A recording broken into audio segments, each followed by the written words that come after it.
Good morning, কেমন আছেন? আশা করছি ভালো আছেন। আমিও ভালো আছি। আজকে জামাই ষষ্ঠীর শুভকামনা নিয়ে ভিডিওটা করলাম। আপনারা কে কে যাচ্ছেন জামাই ষষ্ঠীতে কমেন্ট করে জানাবেন। আমি জামাই ষষ্ঠীতে যাব না, একটু অসুবিধার জন্য আর যাবো না জামাই ষষ্ঠীতে। ঘরেই ভালো মন্দ রান্না করব, আমার বরমশাইকে খেতে দেবো। দেখতে থাকুন ব্লগটা, আশা করছি আপনাদের ভালো লাগবে। জামাই ষষ্ঠী ভালো করে আনন্দ করে কাটান আর কমেন্ট করে জানান কে কে জামাই ষষ্ঠীতে কীরকম আনন্দ করেছেন। আমি ঘরেই সব রকম রান্না করবো, একটু অসুবিধার জন্য আমি যেতে পারছি না জামাই ষষ্ঠীতে। দেখতে থাকুন, আশা করছি ভালো লাগবে। এই যে বাসি কাজগুলো করব, তার জন্য সব দেখাচ্ছে। এই যে বাসি রান্নাঘরের অবস্থা তাকানোর জন্য এই যে গ্যাসটা ভালো করে মুছে নিচ্ছি, মুছে তারপরে আর বাদ বাকি কাজগুলো করব। বাসি গ্যাসে তো কিছু করা উচিত না, ওই জন্য এখানে এবার আলুর তরকারি বসাবো। কড়াইতে তেল দিলাম, পাঁচ ফোড়ন দিয়ে তারপরে আলুটা ছেড়ে ভাজা করব। একটু টমেটো দেবো, টমেটো দিয়ে ভালো করে ভাজা করব। ভাজা করে জল দিয়ে দেবো। আর লুচি করবো আজকে। ওই তরকারিটা বসিয়ে তারপরে বাসনগুলো গুছিয়ে নেব। এইভাবে করব। জামাই ষষ্ঠীতে বিশেষ কিছু কারণে আমরা যেতে পারলাম না এই বছরটা, জামাই ষষ্ঠী আর গেলাম না বাপের বাড়িতে। এই যে তারপর চলে আসবো তরকারি বসিয়ে বাসনটা মাজতে। আপনারা কে কে জামাই ষষ্ঠী খেতে গেলেন কমেন্ট করবেন, আর কীরকম মজা করলেন কমেন্ট করবেন। আমি তো অনেকের ভিডিও দেখি, বেশ ভালো লাগে। অনেক দিদিভাই বোনদের ভিডিও দেখি, ভালো লাগে। আমি ভিডিও করিও, আবার দেখিও। এই যে সুন্দর করে বাসনগুলো মেজে ধুয়ে নেব। কার কার ভিডিওটা ভালো লাগছে কমেন্ট করে জানাবেন। আমি সে আশায় কমেন্ট তো আপনারা করেন না, বুঝতেও পারি না যে ভিডিওটা ভালো হচ্ছে নাকি। প্লিজ আপনারা কমেন্ট করুন, আর আমার পাশে একটু থেকে যাওয়ার অনুরোধ রইল। যে বাসনগুলো ধুয়ে নিচ্ছি আজকে। ঘরেই আমি জামাই ষষ্ঠীর রান্না ভালো মন্দ করে আমার বরকে খাওয়াবো। লুচিগুলো তারপরে ভেজে নেবো। যে ময়দাটা আমার বর মেখে দিয়েছে ভালো করে, লুচি আর আলুর তরকারি করবো। যা গরম পড়েছিল জামাই ষষ্ঠীতে, বাবা এত খাওয়াও যাবে না, ওই জন্য আমি একটা হালকা পাতলা রান্না করলাম। তারপর আবার দুপুরে খাসির মাংস করব বলে ওই জন্য লুচির তরকারিটা একটু হালকা করলাম। এই দেখুন লুচিগুলো কি সুন্দর ফুলছে আমার হাতে। আমার আবার লুচি না ফুললে লুচি খেতে ভালো লাগে না। লুচি যত ফুলকো হবে খেতেও দেখবেন দারুণ লাগে খেতে। কালকে খাবারটা বেশ জমে উঠেছিল। আমি পরের দিন ভয়েস দিচ্ছে যে লুচিগুলো দেখুন কি সুন্দর ফুলে উঠছে। এইভাবেই গেলাম। মাঝখানে আবার বাপের বাড়ি একটু যাবো, আম আর লিচু দিয়ে আসতে। এগুলো তো দিতে হয় শ্বশুরবাড়িতে, ওই জন্য ওইগুলো দিতে যাবো। আমাদের একটা ভাইয়ের মেয়েও আছে, ওকে একটু কিছু কিনে দিয়ে আসবো গিয়ে। এই বছরটা একটু কিছু কারণেই আমাদের জামাই ষষ্ঠীটা করলাম না, না হলে করতাম। করে আমাদের বাপের বাড়িতে করে জামাই ষষ্ঠী, খাওয়ায় প্রত্যেকবার। এবারই এই বছরটাই হলো না। তাও ঘরে আমি সেলিব্রেশন করে বরকে খেতে দেবো, নিজেরাই আনন্দ করবো। এই যে লুচি আর আলুর তরকারিটা করে নেবো, করে খেয়ে নিয়ে তারপরে অনেকক্ষণ পরে আসবো। তারপর চলে যাবো বাপের বাড়ি। একটু বাপের বাড়ি দিয়ে এসে তারপরে আপনাদের সাথে আবার এই দেখা করবো। এই যে লুচি আর আলুর তরকারি করলাম। এই যে অনেকক্ষণ পরেই আপনাদের সাথে আসলাম। আমি একটু বাপের বাড়ি গেছিলাম, ওখানে একটু ঘুরে টুরে আসলাম। এসে ডাল ভাত ওই আলু ভাজা করলাম, চাটনি করলাম, পোস্ত করেছি। আর এখানে মুরগির মাংস হবে আর আমাদের জন্য খাসির মাংস। দেখতে থাকুন, রান্না বেশিরভাগই হয়ে গেছে, এগুলি স্পেশাল হবে। এই যে এবার মুরগির মাংস বসাবো। এদিকে মুরগির মাংসও করতে হবে, খাসির মাংসও করতে হবে। কড়াইতে তেল গোটা জিরা দিয়ে আলুটা ভেজে ওর মধ্যে মাংসটা দিয়েও ভাজা করব। দেখবেন মাংস ভেজে রান্না করলে খুব স্বাদ হয়। ওই পাশে পোস্ত বসিয়েছি, পোস্তটা হচ্ছে। আর এইদিকে মানুষের রান্না তো আমার করতেই হবে। ওই যে রান্না করে আবার বাপের বাড়ি খেতে যাওয়া খুব কষ্ট হয়, ওর জন্যেই আমরা এই বছর করলাম না। আমার ভালো লাগে না এত রান্না বান্না করে, আর খেতে যাওয়ার মন হয় না।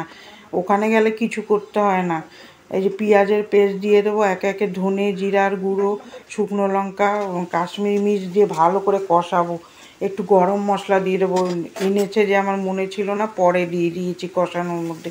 দিয়ে ভালো করে কষাবো। কষিয়ে পোস্ত হয়ে গেছে, ওই পাশে দিয়ে জল দিয়ে দেবো। মাংসটায় 2 রকম মাংস রান্না করতে হচ্ছে। ওইটাও হচ্ছে, এদিকে খাসির মাংসটা মাখিয়ে রাখবো। পেঁয়াজ, আদা, রসুন বেটে নিয়েছি, লবণ দেবো, হলুদ দেবো, ধনে জিরার গুঁড়ো, শুকনো লঙ্কা গুঁড়ো আর কাশ্মীরি মির্চ দিয়ে ভালো করে একটুখানি মাখিয়ে রাখবো। আপনারা যদি সর্ষের তেল খান সর্ষের তেল দেবেন, আমরা সর্ষের তেলটা খাই না, আমি অ্যাভয়েড করে চলি, সর্ষের তেলটা আমার সহ্য হয় না। তারপরে তেল দিয়ে ভালো করে মাখিয়ে রেখে দেবো। ওখানে মুরগির মাংসটা হয়ে গেলে তারপরে খাসির মাংসটা বসাবো। তার মধ্যে অল্প কটা বাসন ছিল, ওই কটা বাসনও মেজে নেব। অনেক বাসন বেরিয়েছে টিফিনের থেকে। ভালো মন্দ রান্না করতে গেলে আবার বাসনও তো বের হয়। রান্না তো আমাদের রোজই থাকে, এখন খাওয়ায় অতটা আমাদের ভালোও লাগে না। এই মাংস দুপুরে আমরা এত কিছু খাইও নি, একটু মাংস দিয়েই ভাত খেয়েছি স্যালাড কেটে। এই গরম, কালকে যা গরম পড়েছিল, জামাইদের খেতে কালকে যা কষ্ট হয়েছে। ও ভীষণ গরম বাবা, খাওয়া যাচ্ছে না। তারপরে আমরা খালি ওই মাংসটা দিয়ে ভাত খেয়েছিলাম আর চাটনি করেছিলাম আমরা, আর ওইটাই খেয়েছি, দুধ ভাত টাত খাইনি। এই যে বাসনগুলো সুন্দর করে মেজে নিলাম। এরপরে মুরগির মাংসটা হয়ে গেছে, ওটা গরম মশলা দিয়ে নামিয়ে নেবো। দুপুরে লাঞ্চ মেনুতে হচ্ছে চাল কুমড়োর তরকারি, পোস্ত, ডাল, ভাত আর এখানে মুরগির মাংস। এবার খাসির মাংসটা বসাবো। কড়াইতে তেল দেবো, গোটা জিরা, গরম মশলা কটা ছিঁড়ে দিয়ে আলু দিয়ে ভেজে নেবো। ভেজে নিয়ে তারপরে খাসির মাংসটা ছেড়ে দেবো, ভালো করে কষাবো। ভালো করে কষানো না হলে খেতে আবার ভালো লাগবে না, ওই জন্যে কষিয়ে ঢাকা দিয়ে দিয়ে কষাবো, একটু সিদ্ধ হয়ে যাবে আর সুন্দর কষানোটাও হবে। মাংসটা খেতেও ভালো হয়েছিল। আর আমরা চাটনি করেছি, ওটা বলতে ভুলে গেছি। এরকম ঢাকা দিয়ে দিয়ে সুন্দর করে কষিয়ে নেবো। কষিয়ে নিয়ে জল দিয়ে কুকারে দিয়ে দেবো। তারপরে নিচে ওই মশলাপাটির কৌটাগুলো তেল কাজটা হয়ে গেছে, ওগুলো একটু ভিজা ন্যাকড়া দিয়ে সুন্দর করে পরিষ্কার করে মুছে মুছে রেখে দেবো। একটু বুঝে শুনে কাজ না করলে আর তারপরে ভালো লাগে না। কদিন পরে তো আমাদের মেয়েরও বিয়ে হবে, তখন আমার ঘরেই জামাই ষষ্ঠী করতে হবে। আর বাপের বাড়ি বিয়ে হয়ে গেলে আর সেই জিনিস, বাচ্চা কাচ্চা বড় হয়ে গেলে তারপরে আর সেই জিনিস থাকে না। তারপরে নিজেদের সংসারের কাছেই থাকতে হয়, তখন আর অত হয় না। আগে তো খুব আনন্দ করতাম জামাই ষষ্ঠীতে, কিন্তু এখন আর এই রান্না বান্না করে যেতে ভালো লাগে না। এই যে এই দেখুন রান্নাঘরের কি অবস্থা। এই আমাদের জন্য খাসির মাংসই বানালাম, কেন আর ভেবেছিলাম অনেক কিছু করব, কিন্তু এত রান্নার পরে আর ইচ্ছা করছে না আমার করতে। এগুলি রান্না করলাম এত কিছু, আর এই গরমে খেতেও পারবে না, প্রচণ্ড গরম পড়েছে। আমাদের জন্য স্পেশাল মেনু মাংসই বানালাম, ওই খাসির মাংস। দেখলেন তো 2 রকম মাংস হলো।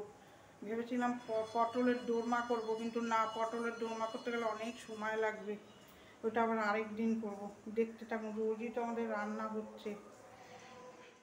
তারপরে চলে যাব ঘর মুছতে। মেয়েটা ব্রাশ দিয়ে ভালো করে মার্বেলগুলো ঘষে দিয়েছে সার্ফ দিয়ে।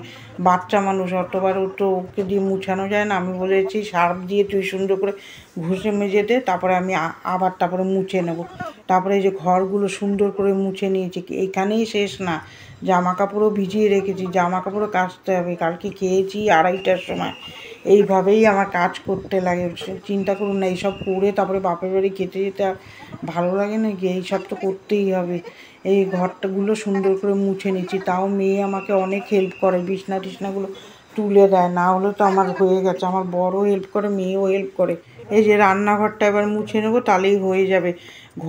ঘরটা ডিপ ক্লিন করতে হবে, সময় পাচ্ছি না। আবার যখন সময় পাচ্ছি তখন শরীরটাও ভালো লাগছে না, এত গরম পড়েছে বাবা, গরমে কিছু নাড়াতেই ইচ্ছা করছে না।